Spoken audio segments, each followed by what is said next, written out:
Hey guys, what's going on? It's your boy, the Mad Geiger. And up here today is a video I've been saying that I was going to do for a long time and never actually got around to doing it.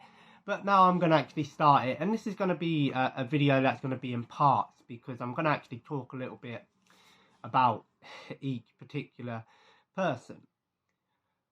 So, as you probably know, I'm actually a pretty big fan of wrestling.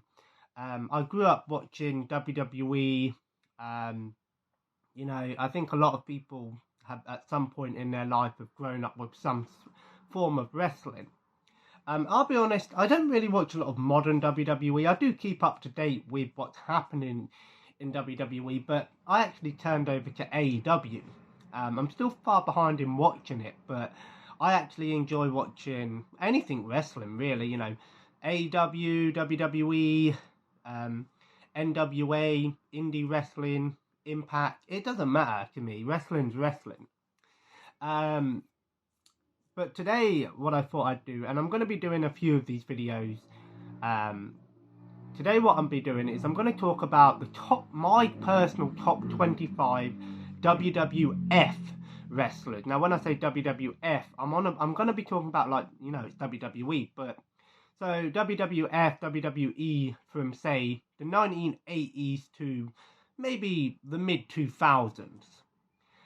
So nearly 30 years worth of wrestlers here. So there's going to be a bit of variety here, and I've got 25 of them, and today I'm going to do 25 to number 20. I've just got to say that every person on this list is a well-respected wrestler. I have great respect for them. They're all amazing in their own rights. But I sort of broke this down, how I sort of divided it up was into sort of three different categories. The first up was obviously experience, how good they were in the ring. Obviously, that's obviously got to be on the list. The second thing is the charisma of that person, how well known they were as a wrestler.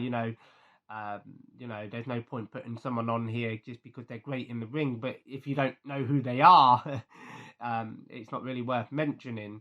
But then obviously also their sort of presence and how well they're known on the outside world as well. I've also got a ton of honourable mentions, but I'll probably do that in a separate video as well. Just bear in mind that this is like I said, from 80s to early 2000s. Some of these wrestlers may still be around today. Some of them may have passed on. Some of them may be still wrestling in WWE. Some of them may be wrestling in other companies like AEW or Impact or other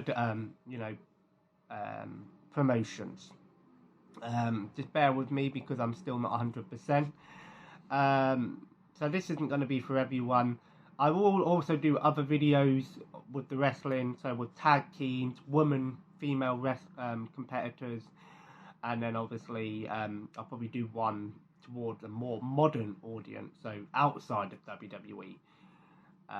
But anyway, I'm going to start off with number 25, and that is the $1 Million Man, Ted DiBiase. I'd be remiss if I didn't put the $1 Million Man on here.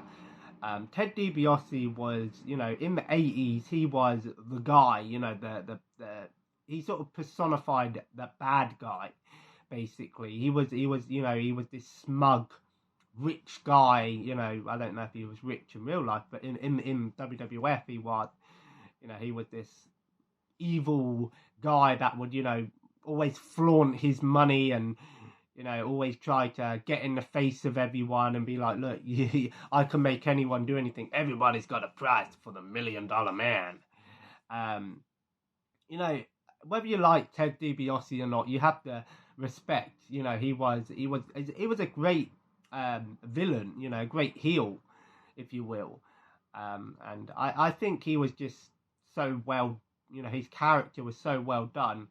Of course, he was still around in the late 80s, and early 90s, but he was more of a manager in the 90s. He sort of managed a lot of people. Of course, Ted DiBiase has had a ton of stuff beforehand and afterward. He's still well known in the wrestling community. I think he's still alive. I don't think he passed away. Of course, I know his son, Ted DiBiase Jr. I assume it was his son. I think it was his son. Had a bit of a run in WWE at some point as well.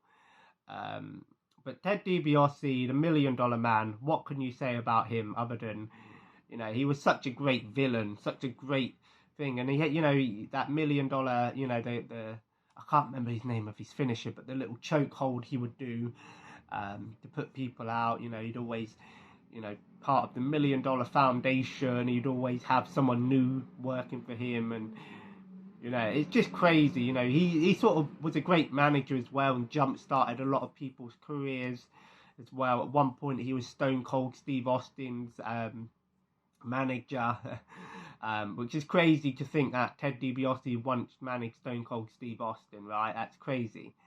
But yeah, $1 Million Man, number 25.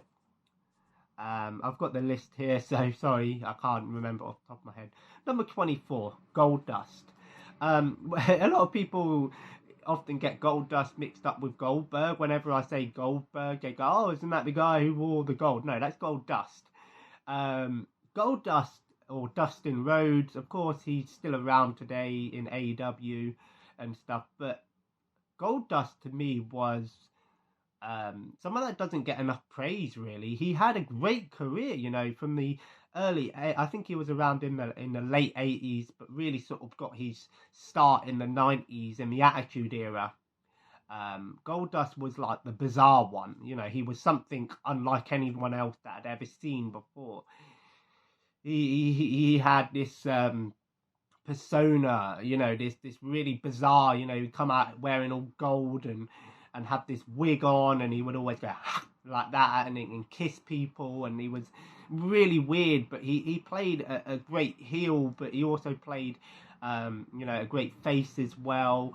He's had so many different personas, Goldust, but I'm mainly focusing on Goldust at the moment, so not Dustin Rhodes or the modern in AEW, but he was a great in-ring competitor as well. But what really stuck out to me was Goldust was his great persona. This bizarre one, this crazy guy, but he could still kick your ass. And he'd have that move where he'd put you in the corner and just run up and kick you in your nuts. He was crazy. And of course he's had so many different rivalries. And there was a point where he would go around as the artist formerly known as Goldust for a short while, and the outfits he would wear was crazy. It was like a mix between BDSM and glam rock. It's insane. If you haven't seen it, I just look up the artist formerly known as Goldust costumes. They were insane.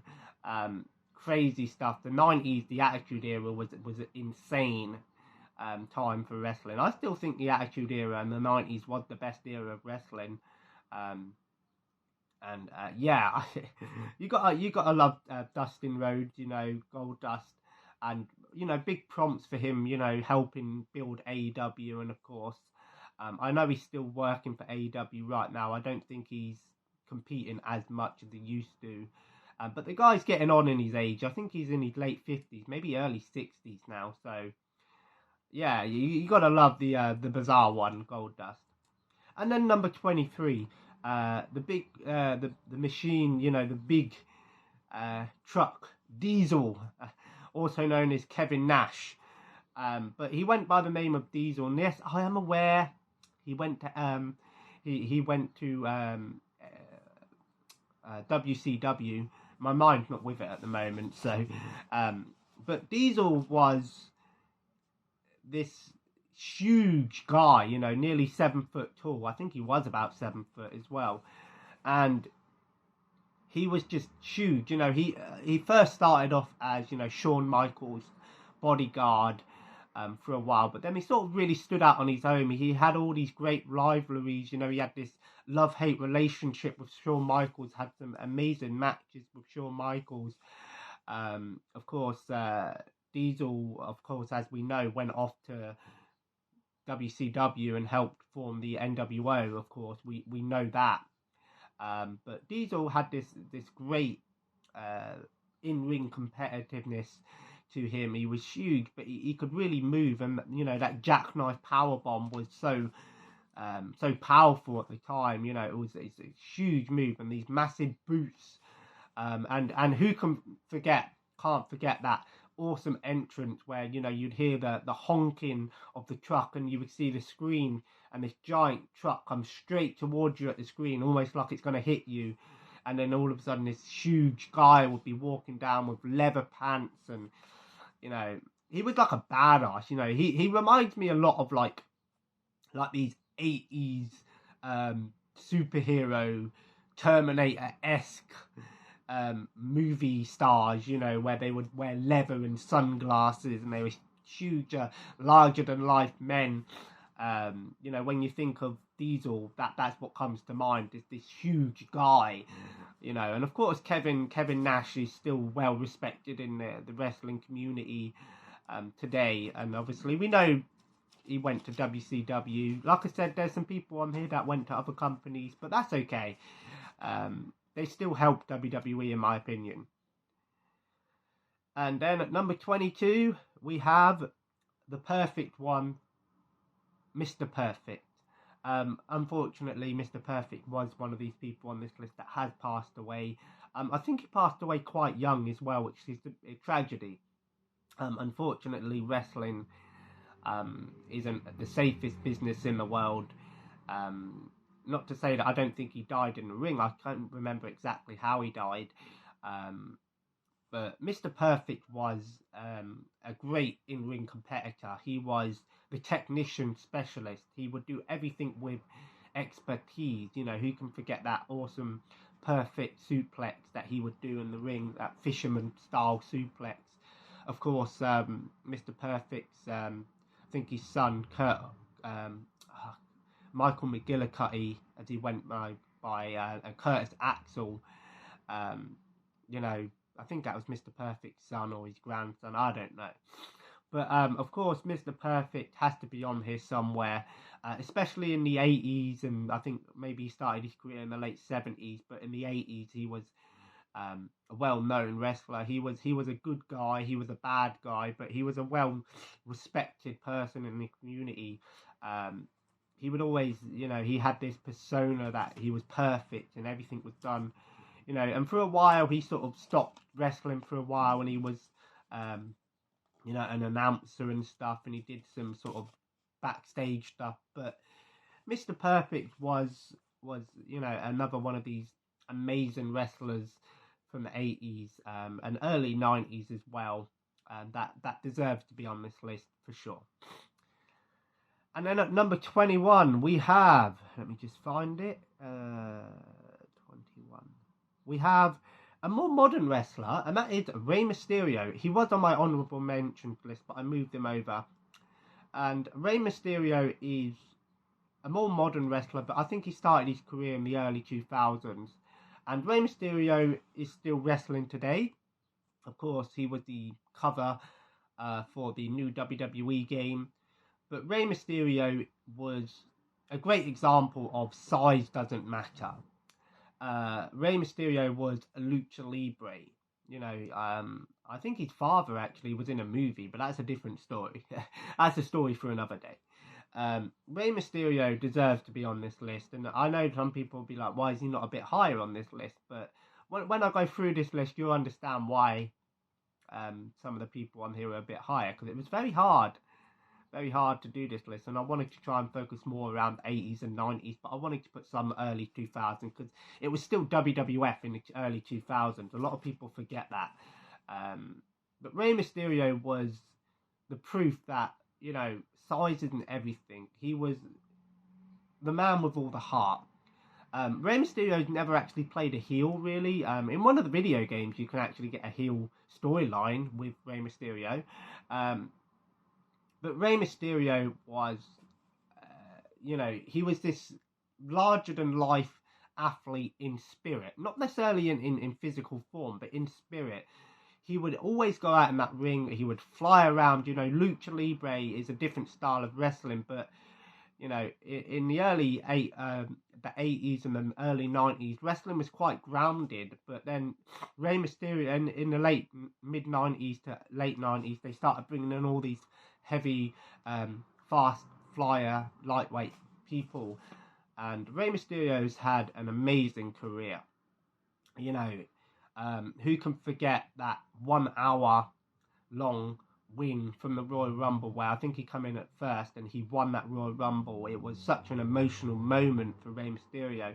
He's had some amazing matches. He's gone up against huge men like the Great Khali and come out victorious. And I'd be remiss if I didn't put Rey Mysterio on here. He's a great guy outside the ring. You know, he's a family person. And he's got great charisma. Everyone knows who Rey Mysterio is. I know a lot of people call Rey Mysterio Rey Botch-Stereo, unfortunately, because he always seems to injure himself. But you've got to understand, with the amount of running around and jumping off things that he does, it's understandable. Lucha Libre is more of a more dangerous wrestling because it's more risk over reward sometimes because of all the jumping and stuff like that. But when I think of Lucha, the first person that comes to mind is Rey Mysterio. I know there's obviously others out there, Mil Mascaras and Ultimo Dragon and all of that, but Rey Mysterio is what I think of as a true star when it comes to a little guy, but with a huge heart. And then at number 20, we have It's Vader time. Vader, another unfortunate pass away, one of the latest inductions to the Hall of Fame, and well deserved as well. Vader was another huge guy. You know, he played most of his career as a heel. He did have a bit of a run as a good guy as well, or an anti-hero, if you will. You know, he'd wear this mask almost like a mankind mask that didn't really cover his face as such. It was almost like a Hannibal type mask, something you would see in a horror movie, you know. Vader was huge, you know, and I know a lot of people say, well, why was he called Vader? Was it something to do with Darth Vader? I have no clue why he was called Vader. Maybe there's a documentary that explains it. I don't know. But in a way, he kind of is a bit like Darth Vader in the sense that he's a big, you know, menacing figure, you know, and he's someone that you don't really want to mess with. Of course, Vader had a career with, you know, as a great heel. He also played a bit of a good guy at some point, you know, especially in the late 80s and early 90s. He was well known. He would always come out and he would have these great matches with some of the top stars of WWF at the time. Shawn Michaels, of course, Psycho Sid as well, you know, Diesel. Loads of wrestlers have been in the ring with Vader, but he was this huge guy, but he could move. He was really big, you know, and who can forget the Vader bomb, you know, that move in the corner. And of course, a lot of modern wrestlers have modeled their career after Vader. Jake Hager, for example, with his Hager bomb, as he calls it, is obviously a nod to the Vader bomb. And, you know, outside the ring, you know, he was a great person. A lot of people forget that a lot of these wrestlers, they're acting. You know, when they're in that ring and in that arena, they're acting. Outside of the ring, they can be pretty decent guys. With the exception of MJF. I think he's a bit of a dick outside the ring as well, but I love that kind of thing. But that's an entirely different list altogether. So there we have part 1 done. So tomorrow or whenever I get down to the next one, it'll be I'll probably do 19 to 15, then I'll do 14 to 9, 9 to 4, 9 to 5, and then I'll do the top 5. And then I'll do an honourable mentions. So I'm going to go and chill today because I still don't feel 100%. I feel a bit woof, but I think this is because I'm still coming over with this cold. Tonight I'm going to check out Mortal Kombat. I've heard good things about it. I'm not sure if I'm going to keep it after I've watched it. I might sell it. I'm not too sure. I might be able to get a couple of quid for it, so I might sell it because I'm not entirely sure if although I might actually check out the special features on here because They look like they've actually got some cool special features on here, so I might actually keep this one just for the special features afterwards. I've heard good things about it. I've heard the story's pretty good, but the fight scenes are really good. So I'm looking forward to checking it out. Last night I watched a movie called The Husk, like a scarecrow type horror movie. It wasn't too bad. It wasn't amazing, but it didn't. I didn't feel disappointed or anything. I felt like it was a decent enough movie. But anyway, guys, I hope you enjoyed today's video. If you did, feel free to leave a like and, of course, comment below. I'll probably do a vlog update video at some point this week just to give you an update on everything. My partner is home and stuff now. And as always, guys, if you enjoyed, comment below. Let me know some of your top favourite wrestlers from the early 90s and 80s, or when did you watch wrestling? What was your era of wrestling? Of course, this was before my time. But I am going back and watching a lot of these old wrestling, especially the old pay-per-views, because it was just so good back in the day. And as always, subscribe if you haven't already, and join the family. Follow me on Twitter and Instagram at The Mad Geiger, and have a nice day. Take care, and bye-bye.